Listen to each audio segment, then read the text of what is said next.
ഇനി നമ്മുടെ വീട്ടിൽ ഒരു വാക്ക് മലയാളം സംസാരിക്കാൻ പാടില്ല. എടി നീ എത്ര വരെ പഠിച്ചിട്ടുണ്ട്?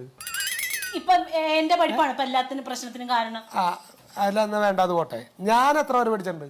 ഇനി അത് പോയി കൊട്ടി ഘോഷിക്കും. എടി അപ്പൊ അതല്ലേ പറയണേ, ഈ വിദ്യാഭ്യാസമുള്ള നമ്മൾ എങ്ങനെ ഇംഗ്ലീഷ് പറയുന്ന വിചാരിച്ചിട്ടാ നീ?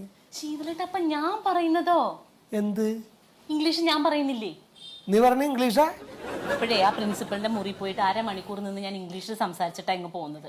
ഞാൻ പറഞ്ഞ എല്ലാം അങ്ങോട്ട് മനസ്സിലായല്ലോ. അപ്പൊ അതോ അങ്ങനെ ഒരു അവസ്ഥ വരുമ്പോൾ ഇംഗ്ലീഷിന്റെ വില മനസ്സിലാവുള്ളൂ. പലർക്കും shame daughter shame. I paid 1,000 rupees because you speak Malayalam. എടി അതിന് ദാഹിച്ചിട്ട് അവിടെ വെള്ളം കൊടുക്കടി. Stop this dirty Malayalam.